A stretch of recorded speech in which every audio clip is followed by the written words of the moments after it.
말씀으로 성도들을 세워주는 교회에 대해서 말씀을 나누도록 하겠습니다. 지난 주간에는 우리 성도님들과 함께 성지순례를 가서 이스라엘과 이탈리아를 다녀왔습니다.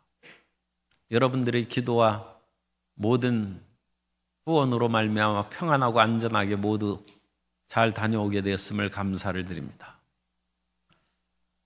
우리가 가진 않았지만 그리스의 테베가 있습니다. 그런데 그 테베에는 옛날에 얼굴은 여자의 얼굴인데 몸은 사자의 몸이고 날개가 달렸고 꼬리는 뱀의 꼬리를 가진 스핑크스가 살고 있었습니다. 그래서 그 스핑크스가 테베의 길목을 지키고 있다가 지나간 사람에게 묻습니다. 목소리는 하나인데 아침에는 4발로, 점심에는 2발로, 저녁에는 3발로 가는 그런 존재가 무엇이냐? 그렇게 질문을 해서 그 대답을 하지 못하면 잡아먹었습니다. 그런데 아침에는 4발, 점심 때는 2발, 저녁에는 3발로 다니는 그런 존재가 누굽니까? 많은 분들이 아시고 계시겠지만 그건 사람입니다. 사람이 아침에는 4발로 기어다니다가 점심때 오후에는 이제 2발로 서서 장성하고 다니다가 나이가 들면 3발로 지팡이를 짚고 다니는 것입니다. 사람이 나이가 들어서 지팡이를 짚는 것은 그것은 몸이 약해서 물론 다리 관절이 연약해서 지팡이를 잡을 그런 경우가 많죠. 그런데 그것보다는 저는 다른 의미로 부여해서 말씀드립니다. 사람이 2다리로 다니는 것이 꼭 좋은 것이 아닙니다. 등산을 할 때도 그 등산용 지팡이를 짚고 다니는 것이 훨씬 몸에 좋다는 것입니다. 사람이 인생을 살아갈 때 아무리 지혜와 명철과 힘이 있어도 그것이 충분한 것이 아닙니다. 사람은 말씀의 지팡이를 짚고 다녀야 됩니다. 그래서 나이가 들어서 철이 들으면 내 인생을 내 마음대로 살지 아니하고 말씀으로 먼저 두드리면서 인생의 길을 걸어가는 것. 우리 2다리로 밟기 전에 말씀으로 점검해보고 전진하는 것입니다. 옛말에 돌다리도 두드리며 간다고 건넌다는 말이 있습니다. 말씀의 지팡이가 우리 앞길을 인도하시는 것입니다.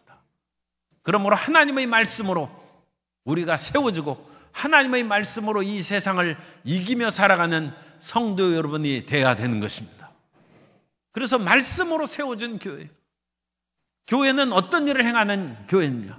하나님을 예배하는 공동체라고 했습니다. 하나님을 예배할 뿐만 아니라 하나님께서 영광을 홀로 받으실 교회가 될 뿐 아니라 하나님께서 이 교회를 통하여 세상을 이기며 살아갈 수 있는 말씀을 주시는 것입니다. 그러므로 교회는 우리가 하나님을 예배하면 주님께서 말씀을 주셔서 그 말씀이 우리에게 힘이 되고 능력이 되고 세상을 이기며 살아갈 수 있는 무기가 되는 것입니다. 그러므로 성경에서는 끊임없이 말씀을 강조하고 있습니다. 첫째로 교회의 가르치는 사명이 말씀을 가르치는 중요한 사명이 있다는 것을 예수님께서도 말씀하십니다. 제자들에게 대우임 명령을 말씀하신 마태복음 28장 18절 이하에 보면 예수께서 나와 말씀하여 이르시되 하늘과 땅의 모든 권세를 내게 주셨으니 그러므로 너희는 가서 모든 민족을 제자로 삼아 아버지와 아들과 성령의 이름으로 침례를 베풀고 내가 너희에게 분부한 모든 것을 가르쳐 지키게 하라. 볼지어다 내가 세상 끝날까지 너희와 항상 함께 있으리라 하시니라. 예수님을 우리가 지난 3주간 새가족 소청 사랑과 행복 나눔 행사를 했습니다만 사람을 불러야죠. 그래서 제자로 삼어 그분들을 이제 또 모른 척 하지 말고 우리가 8월 15일 날 침례를 받으니까 침례를 받게 해야죠. 교회 한번 온다고 해서 그 사람이 하나님의 자녀로 모든 것이 끝나는 것이 아니라 예수님 앞에 나와서 성부와 성자와 성령의 이름으로 침례를 받고 그것으로 인해서 예수님 믿는 생활이 끝나는 것이 아니라 예수님께서 3년 반 동안 제자들에게 얼마나 많은 말씀으로 가르치고 분부하셨겠습니까? 그 모든 분부한 모든 것을 가르쳐 지키게 하라. 그 가르쳐 지키게 하는 말씀이 그 심령 속에 스며들고 그 심령에 뼈대가 되고 앞길을 나아가는 지팡이가 되면 내가 세상 끝날까지 너희와 항상 함께 있으라. 예수님께서 말씀으로 함께 하십니다. 예수님께서 승천하셔서 하늘 보좌 우편에 계신데 물론 성령님을 보내주셔서 우리를 인도하십니다만 예수님께서 항상 우리와 함께 계신 것은 말씀입니다. 그래서 말씀과 성령으로가 충만하게 살아가면 항상 예수님과 동행하는 삶을 살아갈 수 있게 되는 것입니다. 그러므로 우리는 이 모든 과정을 다 이행할 때 이 세상을 이기고 승리하는 크리스찬이 되는 것입니다. 예수님 믿고 죄 사함을 받고 거듭날 뿐만 아니라 침례를 받아야 되고 예수님께서 가르치신 모든 것들을 마음에 새겨서 항상 주님과 동행하는 삶을 살아야 되는 것입니다. 그러므로 예수님께서 약속하신 성령이 오순절 마가 다락방에 임하셨어요. 오순절날 성령의 충만함을 120명의 제자들이 먼저 받아서 방언을 말하고 그 성령의 충만함을 받음에 그들이 그 속에 갇혀 있을 수 없어서 밖으로 뛰어나와서 그리스도 예수를 증거하게 됩니다. 그 다음에 제자들은 가르치는 것을 힘씁니다.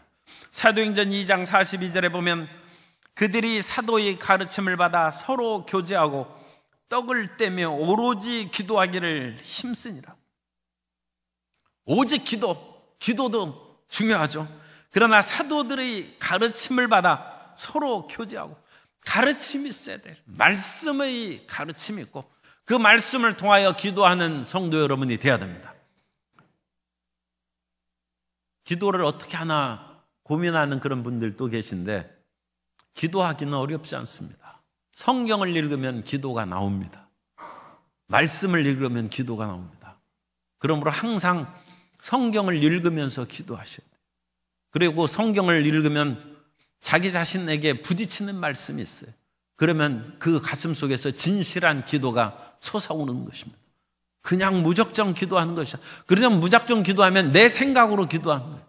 기도는 많이 하되 자기 생각으로 기도하는 것은 부족한 기도가 될 수 있어요.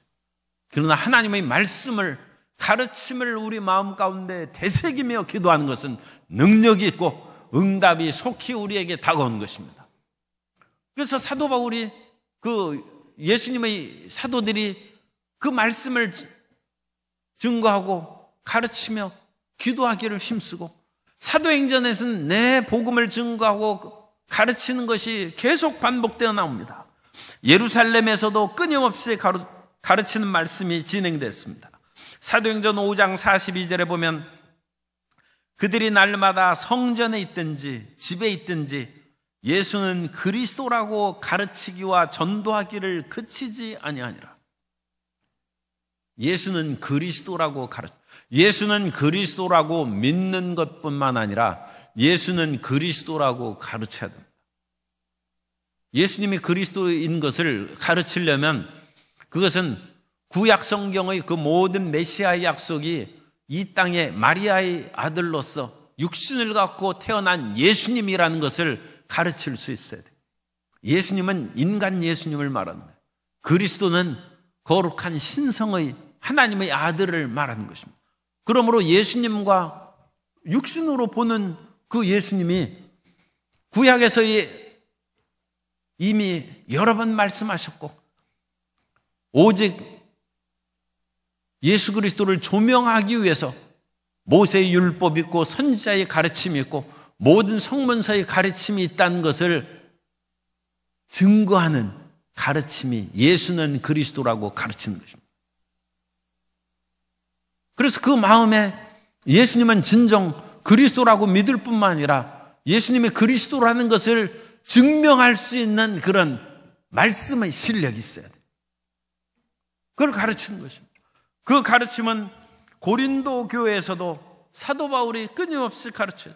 사도행전 18장 11절에 보면 1년 6개월을 머물며 그들 가운데서 하나님의 말씀을 가르치니라.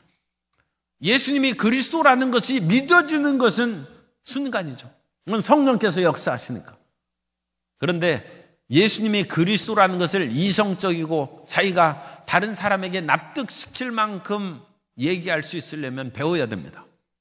그래서 사도 바울이 고린도교에서 1년 6개월을 계속 가르쳤어요. 뿐만 아니라 사도행전 19장 10절에 보면 2해 동안 이같이 하니 아시아에 사는 자는 유대인이나 헬라인이나 다 주의 말씀을 듣더라. 사도 바울이 또 두란노 서원에서 2년 동안 가르쳤어요. 말씀을 배워야 됩니다. 끊임없이 말씀을 배워야 우리가 세상을 이길 수 있는 능력의 지팡이가 생겨요. 2다리로 걸어다는 것으로 충분하지 않아요. 더 지혜롭고 능력 있는 말씀의 지팡이를 가져야 되는 것입니다. 사도행전 28장 30절에도 이건 사도행전 끝입니다. 그러니까 사도행전 2장에서 성령이 강림하신 후에 끊임없이 가르치기를 5장, 18장, 19장, 28장 끝까지 계속된다고 말씀합니다. 사도행전 28장 30절 이하에 보면 바울이 온 이태를 자기 셋집에 머물면서 자기에게 오는 사람을 다 영접하고 하나님의 나라를 전파하며 주 예수 그리스도에 관한 모든 것을 담대하게 거침없이 가르치더라. 하나님의 말씀이 우리 마음 가운데 심어지면 뼈대가 튼튼해지는. 그래서 육신적으로도 강건해질 뿐만 아니라 영적인 틀이 잡히는. 그래서 요동하지 않습니다. 그 말씀의 지팡이가 있음으로써 늑대나 이리가 오면 그 지팡이로 쫓아내는 것이죠. 권능의 지팡이가 되어서 모세에게 하나님께서 권능의 지팡이를 주신 것처럼 말씀의 지팡이가 우리에게 있으면 이 세상에서 사자나 우는 일이 늑대를 쫓아낼 수 있는 힘있고 강건한 하나님의 자녀가 되는 것입니다. 우리가 허약하게 힘 없이 시험에 들고 흔들리는 것은 우리를 지탱해 주는 말씀의 지팡이가 없기 때문입니다. 그 지팡이를 마련해야 되는 것입니다. 그러면 무엇을 가르칩니까? 성경 말씀을 가르치는 것입니다. 신구약 모든 말씀을 가르치고 그 말씀을 담아둔 것이 중요합니다.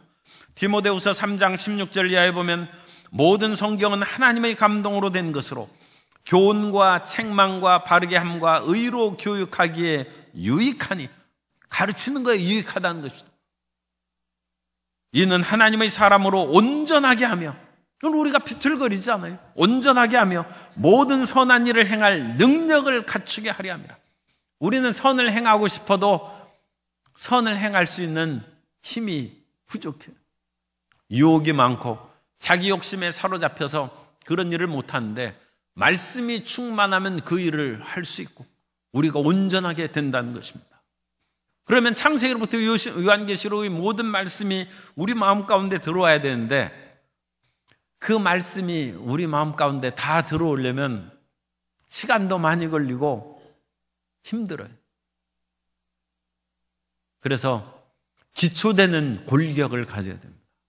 기초되는 골격에 대해서 에베소서 1장 4절 이하에 보면 4절부터 6절까지 곧 창세전에 그리스도 안에서 우리를 택하사 우리로 사랑 안에서 그 앞에 거룩하고 흠이 없게 하시려고, 창세전부터 우리를 택정하시고 이 온 우주 만물을 지으신 창조주 하나님을 믿는 것입니다. 그것이 말씀의 뼈대를 갖는 것입니다. 그 다음에 보면 그 기쁘신 뜻대로 우리를 예정하사 예수 그리스도로 말미암아 자기의 아들들이 되게 하셨으니, 그리스도의 대속함과 십자가의 죄사함으로 말미암아 하나님의 아들들이 된 거죠. 하나님의 창조적인 택정함과 예수 그리스도의 구속함입니다. 구속함이고, 그 다음에는 성령 안에서 영원한 소망을 갖는 것입니다. 결국 성부, 성자, 성령의 운행하시고 역사하심을 믿는 것이 성경을 믿는 거예요. 그런데 그것도 우리 마음 가운데 확실하게 와닿는 것보다는 좀 막연하죠. 그래서 그것을 더 좁혀서 한 것이 오중복음과 삼중축복이에요. 그래서 내가 정말로 예수님 안에서 성령으로 거듭났는가? 그 말씀을 우리가 성경 말씀을 통하여 찾아내서 말씀이 기초가 되어야 되는 것입니다. 성령의 충만함을 하나님께서 약속하신 대로 내가 받고 성령의 충만함을 누리고 있는가? 그걸 믿어야 되고, 우리가 이 세상에서 끊임없는 질병과 연약함에 시달리기 마련인데 그것을 저가 채찍에 맞음으로 내가 나음을 입었다는 신유의 복음의 말씀을 믿고 세상의 가난과 저주에서 우리가 속량받아서 주님께서 우리에게 복을 주셨다는 축복의 복음을 믿고 이 세상이 영원한 세상이 아니라 우리의 최종의 종착점은 영생 천국을 누리는 것이다. 그래서 재림과 천국의 복음을 믿는 것입니다. 그래서 그 말씀으로 우리에게 틀을 잡아놓는 틀을 잡아. 그리고 그 말씀이 우리 마음 가운데 실천적인 역사로 나타나는 것은 예수님께서 성경의 말씀을 두 가지 계명으로, 가장 크고 중요한 계명으로 정리해 주셨어요. 그 두 가지가 무엇입니까? 그건 하나님 사랑과 이웃 사랑입니다. 마태복음 22장 36절 이하에 보면 선생님, 율법 중에서 어느 계명이 크니까? 예수께서 이르시되 내 마음을 다하고 목숨을 다하고 뜻을 다하여 주 너희 하나님을 사랑하라 하셨으니 이것이 크고 첫째 되는 계명이요 둘째도 그와 같으니 내 이웃을 내 자신같이 사랑하라 하셨으니 이 두 계명이 온 율법과 선지자의 강령이니라. 온 율법과 선지자는 구약 성경을 말했습니다. 그러니까 그 당시 예수님께서 말씀하실 때는 지금 예수님의 신약의 말씀이 입술로 선포되기 시작했고 기록된 신약 성경은 없어요. 그 예수님이 선포하신 말씀을 이제 예수님의 제자들이 십자가 사역이 끝난 후에 적기 시작해서 신약 성경이 그 다음부터 만들어진 거예요. 그러니까 이 예수님의 말씀은 지금 구약 성경입니다. 온 율법과 선지자의 강령이라고 하는 것은 구약 전체를 상징한 말씀입니다. 그러므로 구약 전체를 예수님께서 두 가지로 정리해 주셨어요. 그것은 하나님 사랑하라, 이웃을 사랑하라는 것입니다. 그것이 우리 인생을 살아가는 지팡이에요. 능력의 지팡이에요. 우리가 인생의 어떤 문제를 대할 때 내가 이 일을 하는 것이 옳은지 그른지 어떻게 판단합니까? 그때 이 말씀을 생각하세요. 가장 간략한 말씀이 내가 온 마음을 다하고 힘을 다하고 뜻을 다하여 하나님을 사랑하는 것에 합당한가? 그것이 합당합니다. 마음에 틀림없이 부딪히면 그건 하나님의 분명한 뜻이고 그건 하나님의 능력입니다. 그 다음에 두 번째 점검한 것은 내 이웃을 내 몸과 같이 사랑하라. 하나님의 뜻에는 맞아요. 그런데 그것이 이웃을 해롭게 하거나 이웃의 마음을 상하게 하고 아프게 하는 것이다. 그러면 그것은 아니죠. 그 일을 행하는 것이 나에게만 좋다. 나라는 것은 내 가족을 말하는 것이죠. 함께. 자기의 가족. 그러니까 여기에서 이웃은 자기의 그런 분신과 같은 가족 이외의 다른 사람이에요. 그런 사람에게도 유익이 돼서 내 몸과 같이 사랑한다. 왜냐하면 하나님께서 우리들, 나 자신과 가족들만 사랑했을 뿐만 아니라 우리가 알지 못한 사람들을 위해서도 십자가를 지시고 그들을 사랑하신 것입니다. 그것이 말씀이에요, 말씀. 그래서 성경의 창세기로부터 요한계시록까지 그 모든 말씀이 지배하게 되는 거예요, 지배하게. 넓게 그 모든 것을 하기 위해서는 성경 전체의 말씀을 우리가 이해해야 되고 그것을 더 좁히면 성부 하나님, 성자 예수님, 성령 하나님께서 역사하신 그 모든 말씀을 우리 마음의 뼈대로 삼는 것이 우리 말씀의 지팡이고 그것을 더 간략하게 얘기하면 하나님 사랑과 이웃 사랑의 말씀, 그 말씀을 가르치는 것입니다. 무엇을 가르치냐? 그걸 가르치는 것입니다. 자식이 무엇을 가르치는가? 하나님을 사랑하고 이웃을 사랑하라는 것을 가르치는 교육이 올바른 교육입니다. 너 혼자만 잘 되고 행복하게 살아라. 그건 가르침이 아닙니다. 하나님의 말씀의 가르침이 아닙니다. 하나님을 위해서 살으라고 가르쳐야 돼요. 사람은 누구나 자기를 위해서 살게 마련입니다. 자기 목숨 소중하지 않은 사람이 어디 있습니까? 그러나 하나님의 말씀은 자기 목숨을 버리는 자는 얻을 것이라고 말씀했습니다. 하나님을 사랑함으로써 그 일을 수행하면 그것이 능력의 말씀이 되는 것이고, 이웃을 위해서 살아가는 그 사람들이 이 땅에서 참의로 대의를 위해서 사는 사람이고, 그 이웃을 위하여 목숨을 바친 사람들이 5월의 광주에 많이 있지 않습니까? 개인적으로 그 어려움을 겪은 사람은 말할 수 없는 그런 아픔이 있죠. 그러나 대의를 위해서 산 사람은 자랑스러운 것입니다. 그리고 그것이 나라와 민족을 또는 참다운 자유민주 국가를 이루는데 기여했다. 얼마나 많은 자부심과 긍지가 있는지. 그 이웃사랑입니다. 이웃사랑. 그것이 능력의 지팡이. 그것을 가르치는 것이 성경을 가르치는 것입니다. 누가 가르치는가? 교회에서는 당연히 목사가 가르치는 것이고, 교회에서 특별히 가르치는 그런 직분의 은사를 받은 것이 교사입니다. 그러므로 제가 교회 학교, 유치부, 초등부, 청소년부는 직접 가르치지 못하지 않습니까? 물론 제 설교를 듣는 그런 그 교회 학교의 학생들이 많이 있습니다만, 그래도 유치부 학생들에게, 초등부 학생들에게 더 쉽게 이해하게 잘 가르치는 것은 교사들이에요. 교사들이 엄청난 일을 하는 거예요. 어릴 때 그 하나님의 말씀을 제대로 가르쳐서 마음에 심어주면 하나님을 사랑하게 되고 이웃을 사랑하며 살아가게 되는 것입니다. 그러므로 성도 여러분들이 이와 같은 중요한 사명임을 깨닫고 교회 학교의 교사로서 많이 봉사하게 되시기를 바랍니다. 그것은 목사와 교사에게 가르치는 직분을 맡겼어요. 이 사명을 가르치는 그것이 평생의 기둥이 되는 기둥. 그래서 교회는 따라서 해서 교회는 가르치는 곳입니다. 교회는 배우는 곳입니다. 그래서 교회는 공부하는데 가르치고 무엇을 배우느냐? 하나님을 배우는, 이웃 사랑을 배우는 것입니다. 두 번째로, 말씀은 성도들을 성숙하게 합니다. 하나님의 말씀이 우리를 자라게 합니다. 하나님의 말씀이 우리를 자라게 하지 세상의 말씀으로 자라게 하지 않습니다.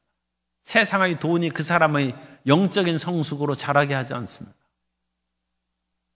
요즘에 그렇게 갑질이라든지 재벌에 해당하는 그런 분들이나 상당히 유력한 사람들이 갑질하고 다른 사람을 그야말로 불쌍히 여기지도 않고 노예처럼 하는, 그런데 그 사람들이 하는 것을 이렇게 듣고 실질적으로 제가 만나서 직접 경험하지는 않았기 때문에 100% 확신할 수는 없습니다.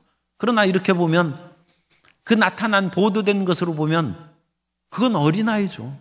어린아이입니다. 아니 그렇게 조금 화난다고 사람들한테 물 끼얹고 뭐하고 욕하고 그거 애기지. 애기는 너무 이쁘니까 하지 말고 그냥 풋나기 치졸한 그런 존재. 성숙이 안 돼. 성숙이 안 돼. 그죠? 왜 성숙이 안 됩니까? 돈이 사람을 성숙하게 해주지 않습니다. 세상의 지식이, 그분들이 또 명문 대학을 나오고 유수한 해외 유학까지 다니고, 그런 분들도 적지 않아요. 그런데 그런 분들이 하는 행동은 어린아이입니다. 세상의 지식이 그 사람을 성숙시켜주지 않습니다. 사람을 성장하게 해주는 것은 하나님의 말씀입니다. 그 말씀이 그 사람을 영적으로 성장시켜주는 것입니다. 어릴 때는 하나님께서 영적으로 거듭나면 어린아이죠. 그 어린아이에게 성경 말씀이 젖과 같이 그 사람을 양육해서 성장시켜준다고 성경은 말씀합니다. 베드로전서 2장 2절에 보면 갓난아기들 같이 순전하고 신령한 젖을 사모하라. 이는 그로 말미암아 너희로 구원에 이르도록 자라게 하려 함이라. 그리고 예수님을 믿고 처음 거듭났으면 신령한 젖을 많이 먹어야 돼요. 하나님의 말씀이 신령한 젖입니다. 그래서 그 젖을 먹으면 성장하는 것입니다. 말씀이 그 사람의 영을 성장시켜 주신 것입니다. 그래서 어느 정도 자라면 단단한 식물을 먹여야 됩니다. 그래서 우리는 마냥 젖만 먹고 어린아이 상태로는 있을 수 없어요. 성경에도 듣기 좋은 말만 들어서는 안 됩니다. 성경에 보면 상당히 단단하고 우리 마음에 부담되는 그런 말씀들이 많이 있어요. 제가 어렸을 때 성경을 읽으면서 상당히 지금도 부족함이 많습니다. 그러나 그때는 상당히 거친 것이 많았어요. 그래가지고 말씀을 읽으면서 제가 이런 건 너무 힘들고 어렵다, 마음에 너무 짐이 되고 부담된다는 그런 말씀들이 많이 있었습니다. 그건 단단한 말씀이에요. 그러나 그 단단한 말씀을 먹어야 됩니다. 사람이 어려서 젖만 먹고 나이가 5살이 되고 10살이 됐는데도 계속 젖 달라고 하면 엄마한테 맞죠? 아니, 우리나라에서도 이 치아가 나고 서너 살 되고 그랬는데도 젖 먹고 그러면 동네에서 손가락질 하죠. 무슨 애기가 저 바본가. 단단한 것을 먹어야지. 그래서 미움을 쏘주고 또 생선 같은 것도 참 우리가 얘기하면 좀 지저분하지만 얼마 엄마가 씹어서 이렇게 먹여주는 거예요. 그래서 점차 단단한 것을 먹고 살아가는 거예요. 고린도전서 3장 1절 이하에 보면 형제들아 내가 신령한 자들을 대함과 같이 너희에게 말할 수 없어서 육신에 속한 자 곧 그리스도 안에서 어린아이들을 대함과 같이 하노라. 내가 너희를 젖으로 먹이고 밥으로 아니하였노니 이는 너희가 감당하지 못하였음이거니와 지금도 못하리라. 너희는 아직도 육신에 속한 자로다. 너희 가운데 시기와 분쟁이 있으니 어찌 육신에 속하여 사람을 따라 행함이 아니요. 지식이 있어서 헬라어를 알고 히브리어를 알아서 성경 읽는다고 그 사람이 단단한 음식을 먹는 사람이 아닙니다. 사도 바울이 여기에서 어린아이같이 대한다고 한 말씀은 너희 가운데 시기와 분쟁이 있으니 어찌 육신에 속하며 사람을 따라 행하며. 고린도 교회에서 끊임없이 분파가 생기고 다툼이 있은즉 너희는 영적으로 어린아이라는 것입니다. 그 사람들이 아무리 지식적으로 잘난 체하고 사도 바울보다도 더 많이 아는 것처럼 얘기했는데 사도 바울이 내가 그 사람들에게 말만 하지 아니하고 과연 그와 같은 영적인 능력이 있는지, 영적인 능력으로 생각하면 우리는 어떤 신비한 권능을 하고 죽은 사람을 일으키고 그런 것도 그것도 능력이죠. 그러나 가장 큰 능력은 사랑입니다. 다른 사람을 이해하고 품어주는 하나님 사랑과 이웃 사랑이 가장 큰 영적인 능력임을 믿으시기 바랍니다. 그런데 고린도 교회는 그 능력이 없어요.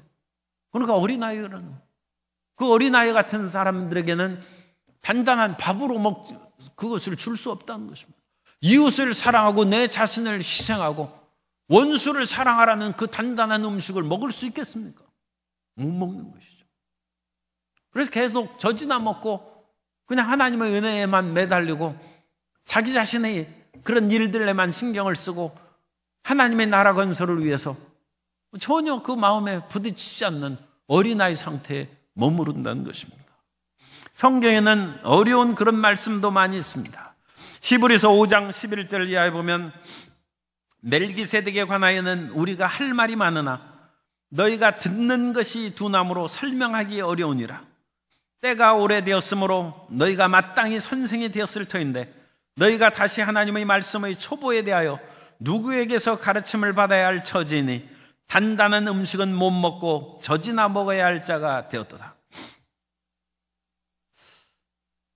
오늘날 한국교회에 많은 어려움이 있는 것은 장성한 자들로 성도들을 키우지 못한 그 원인이 있습니다. 그리고 장성한 자를 키우지 못했다는 것은 목회자 자신들이 장성하지 못했기 때문일 수 있습니다.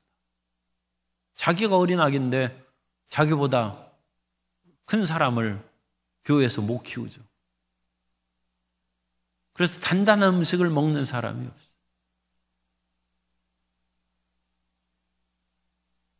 이탈리아에서 처음에 이번 성지순례에 방문했던 것이 아시시입니다. 그 아시시 하면 프란치스코의 고향입니다. 아시시 프란치스코. 그 프란치스코는 그리스도의 말씀을 들고 그 사명을 받은 후에 모든 것을 버리고 그 집이 부자였습니다. 그런데 자기 아버지에게 입던 비단 옷도 벗어주고 헐벗은 누더기 옷을 입고 주님을 위하여 살았습니다. 단단한 사람.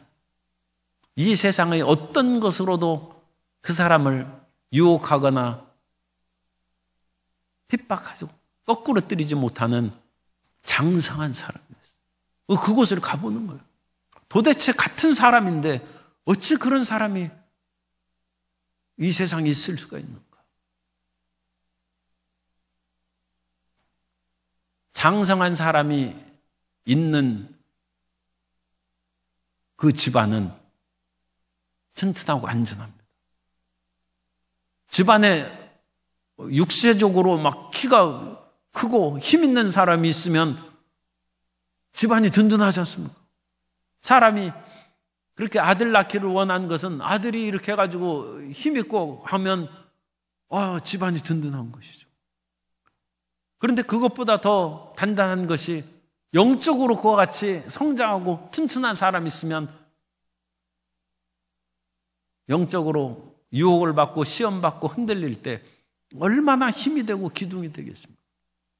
단단한 음식을 먹는 것이죠. 장성한 사람이 필요한 것입니다. 히브리서 5장 14절에 보면 단단한 음식은 장성한 자의 것이니 그들은 지각을 사용함으로 연단을 받아 선악을 분별하는 자들이니라. 그래서 우리가 장성한 사람이 되는, 말씀에 장성한 사람이 되는 두 가지를 제가 말씀드리면, 하나는 시기와 분쟁이 없는 그런 상태가 되어야 되고, 두 번째는 영적인 일을 분별할 수 있는 지혜가 있는 사람이다. 그것을 우리가 성경을 통해서 알 수 있습니다. 그래서 이제는 지각이, 우리 세상에서도 철이 들면 분별하지 않습니까? 자기 어머니나 아버지가 얼마나 힘들어서 일하면서 자기를 학교 보내고 성장시켜줬는데 그런 거 하나도 모르고 무작정 자기에게 필요한 것 다 사달라고 하고 때를 쓰고 그러면 아직 철이 안 든 것이죠. 그런데 철이 들면 그런 일을 안 하죠, 이제. 사람도 결혼해서 자기 자식을 낳아보면 그제서야 부모의 마음을 이해할 수 있다. 그건 철이 든다는 것이죠. 지각으로 분별할 수 있는 거예요. 영적인 그런 지각으로 성장해서 영적 분별력이 생기는 것이죠. 장성한 사람입니다. 그래서 그런 온전한 사람으로 성장시킬 수 있도록 가르쳐야 되는데, 그것은 가르치는 사람의 그런 실력이 미달되면 그런 사람을 만들기가 어렵지만, 또 하나는 반대의 경우가 있어요. 그것은 가르치는 사람이 그만한 실력이 있음에도 불구하고 듣는 사람이 그것을 따라오지 못할 때 성장하지 못합니다. 예수님께서 제자들을 3년 반 동안 가르치셨는데 얼마나 훌륭하게 가르치셨어요. 그런데 제자들이 아직 어려가지고 십자가에서 다 도망가고, 수제자로 예수님께서 지명했던 베드로는 예수님을 3번이나 부인하고, 예수님께서 씨 뿌리는 비유에서 말씀하십니다. 그 씨앗은 다 좋은 씨앗이에요. 좋은 말씀입니다. 그 말씀에 이상이 있는 것이 아니에요.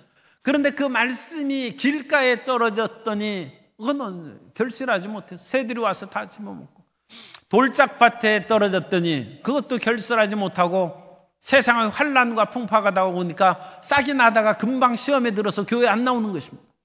결실하지 못해.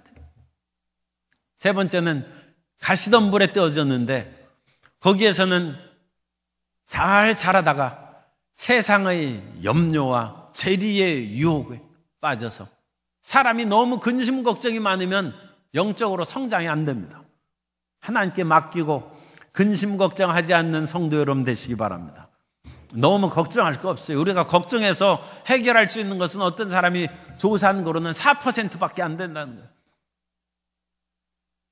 인생이 걱정한다고 어떤 문제가 해결되는 것이 아니라 96%는 걱정하건 말건 대부분 그냥 지나가는 것입니다. 우리가 겨우 4% 정도는 염려함으로써 조금 그걸 바꿀 수 있는 거죠.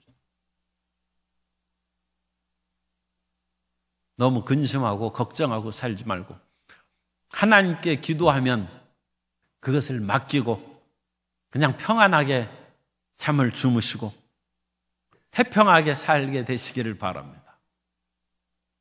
그 다음에 세상에 대한 유혹과 쾌락에 대한 그런 욕심이 가득하면 영적으로 성장이 안 돼. 말씀에 결실하지 않아. 그러니까 그것은 자기 책임이에요. 그래서 자기 마음을 비워야 됩니다.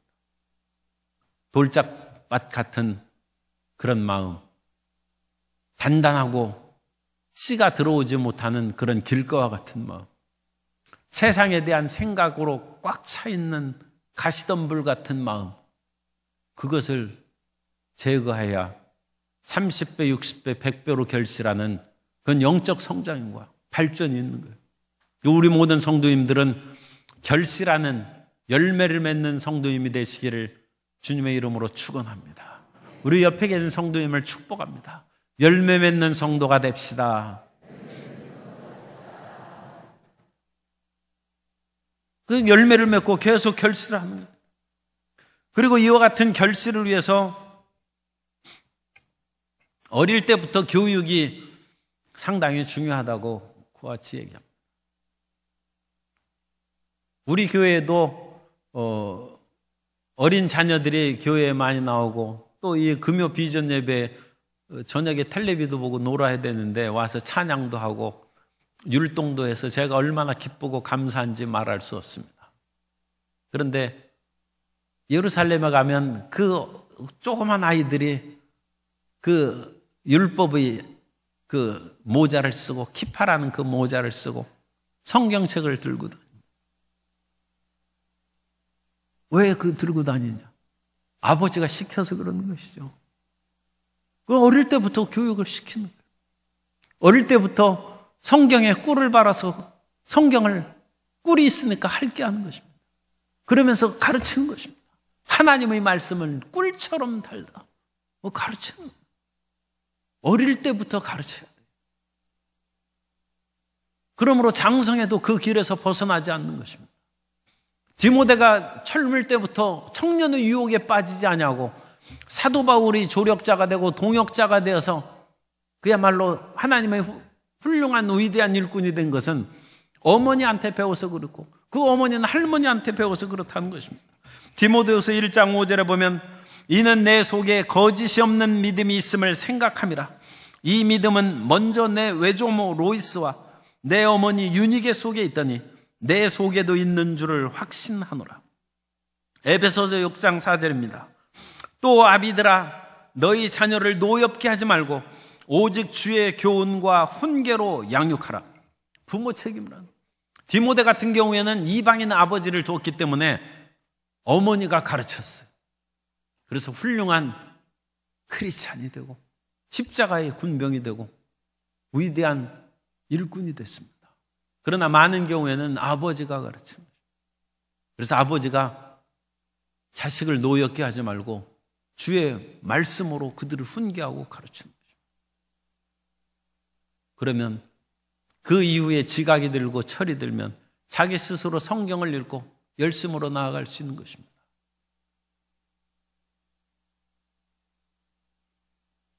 김장한 목사님께서 이런 말씀을 해도 되겠죠. 그분이 직접적으로 말씀하셨습니다.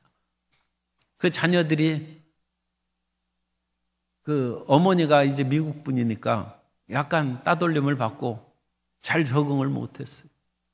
그래서 성경도 안 읽고 그랬어요. 근데 그 목사님이 성경을 한 장씩 읽으면 예컨대 1,000원씩 주겠다. 성경을 읽었습니다. 그래서 어느 때는 3,000원이 필요하면 석 장 읽어 3,000원을 받아. 어느 때는 분명히 안 읽은 것 같은데 5장 읽었다고 그래. 그래도 5,000원을 줬다는 거예요. 성경을 읽으면 성경이 생명이고 너의 모든 것들을 채워주는 말씀이다. 심어줘. 그런데 어느 때가 돼서는 스스로 성경을 읽기 시작하고 그 약간 방황하던 아들이 김정한 목사님을 따라서 목사님이 됐습니다. 하나님의 말씀이 심어질 때까지 그렇게 교육해야 됩니다. 그 다음부터는 서 있는 것입니다. 5월에 어린이날에 어린이들을 놀게 하고 어디 놀이터에 가고 뭐 그런 것도 좋은 것이죠. 그러나 가장 훌륭한 선물은 하나님을 만나게 하는 것이고 말씀을 알게 하는 것이고 말씀을 읽고 그 안에서 생명을 얻게 하는 것입니다. 그렇다고 해서 5월 5일 날 집에다 붙잡아 놓고 성경 읽히고 그러면 또 좀 곤란하죠. 그러니까 그날에는 재미나게 놀게 하고 피자도 사주고 맛있는 것도 사주고 내가 이것을 사주면서 내일부터 성경 한 장씩 읽자. 그것을 약속하는 거예요. 말씀으로 양육하는 거예요. 하나님의 말씀이 우리를 성장시킵니다. 하나님의 말씀이 그 철없는 갑질하는 사람들과 다르게 우리의 영적인 성장을 이끌어주고 하나님의 뜻을 쫓아 살아갈 수 있는 힘을 주십니다. 우리 속에 힘이 생깁니다. 사람이 힘이 없으면 못 걸어 다니는 것처럼 힘이 없는데 어찌 주의 말씀대로 삽니까? 그런데 말씀이 우리 속에 심어들면 그 힘이 생깁니다. 힘이 생깁니다. 세 번째로 하나님의 말씀 안에서 사람을 세우는 그런 중요성. 하나님의 말씀이 우리를 어떻게 해서 세우는가. 첫 번째, 말씀만이 영적인 갈급함을 채워줄 수 있습니다. 세상의 그 어떤 것으로도 우리의 영의 갈급함을 채울 수 없습니다. 왜 채울 수 없습니까? 우리의 영은 하나님께로부터 나왔기 때문에 그렇습니다. 그러므로 세상의 지식으로도 우리 영적인 허무와 무의미를 채울 수 없고 세상의 쾌락으로도 우리의 영적인 갈급함을 채울 수 없습니다. 이 세상의 그 어떤 것으로도 우리의 영혼을 채울 수 없습니다. 오직 하나님의 말씀만이 우리의 영의 양식이 되는 것입니다. 그러므로 영적인 기갈이 들린 사람은 여기저기 끊임없이 찾아다니면서 심지어 이단 사설을 쫓아다니는 사람도 영적인 갈급함이 있기 때문에 그래요. 말씀을 가르쳐야 됩니다. 말씀을 가르치고 영적 기갈이 그래야 해소되는 것입니다. 또한 하나님의 말씀이 분별력을 주셔서 이 세상의 거짓된 가르침, 세상의 유혹에서 우리를 지켜줍니다. 하나님의 말씀이 없으면 이단 사설에 넘어갈 수 있고 거짓된 종교, 우상 종교에 그 마음을 빼앗길 수 있습니다. 그런데 하나님의 말씀을 끊임없이 읽고 가르친 유대인들은 절대로 우상 섬기지 않습니다. 하나님의 말씀이 조상 대대로 뿌리를 내려서 가르침을 받았기 때문에 거짓된 것을 분별할 수 있는 힘이 생기고 진리로 살아갈 수 있는, 물론 그 사람들도 안 믿는 사람 많이 있습니다. 정통적인 그런 유대인들은 12% 정도밖에 안 돼요. 그리고 그냥 믿는 사람들이 한 30여 %. 그래서 이스라엘에 있는 사람들이 50%가 안 돼. 그 믿음으로 사는 사람들. 예루살렘에서는 예수님을 믿는 그런 철저한 사람들이 안식일을 어긴다고 해서 관광객 차에다가 돌을 던집니다. 안식일을 범하지 말라. 그런데 그때 빨리 차 타고 텔아비브에 내려가면 유대인들이 거기서 해수욕하고 있어요. 안 믿는 사람이 거기 많이 있어요. 그런데 하나님의 말씀이 세상의 쾌락과 유혹에서 우리를 지켜주는 것입니다. 더 나아가서 하나님의 말씀이 일상생활의 안내자로 중요합니다. 시편 119편 105절에 보면 주의 말씀은 내 발의 등이요 내 길의 빛이니이다. 주여 내가 갈 길을 모릅니다. 어느 곳으로 가야 됩니까? 말씀을 읽으시기 바랍니다. 하나님의 말씀이 내 발의 등입니다. 내 발을 어디로 가야 될지 등불을 비춰주고 내 길에 빛이 되어주는 것입니다. 우리의 모든 인생의 가는 길을 주님께서는 가르쳐 주십니다. 하늘에서 무슨 소리가 나서 가르쳐 주는 것이 아니라 이미 말씀하신 성경을 통하여 우리의 갈 길을 가르쳐 주는 것입니다. 내 발에 등이 되고 내 길에 빛이 되는 것이 하나님의 말씀입니다. 그러므로 말씀의 지팡이를 가지면 튼튼하고 안전하게 사는 것이죠. 우리는 두 다리는 튼튼해야 되지만 그것만으로 이 세상을 이기고 살아갈 수 없습니다.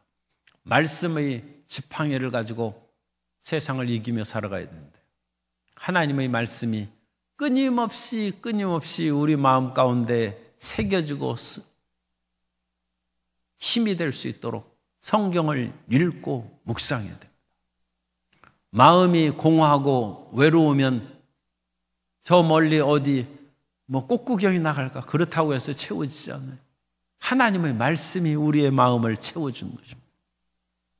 하나님의 말씀이 세상의 유혹을 이길 수 있는 힘이 되는 것이고 하나님의 말씀이 이단의 거짓 모든 가르침을 물리칠 수 있는 분별력을 주고 우리 매일매일의 생활에서 사업상의 문제나 개인 교제의 문제나 여러 가지 문제도 주의 말씀이 내 발의 등이고 내 길의 빛이 되어서 우리가 확신 있게 인생을 살아갈 수 있게 해 주는 것입니다. 그 말씀을 가르치는 것이 교회입니다. 그래서 교회는 하나님을 예배하는 곳일 뿐만 아니라 말씀을 가르치고 배우는 곳입니다. 교회에서 끊임없이 말씀을 배우고 말씀을 잘 가르침으로써 우리가 교회 안에서 튼튼한 말씀의 지팡이를 다 얻게 되시기를 예수님 이름으로 축원합니다.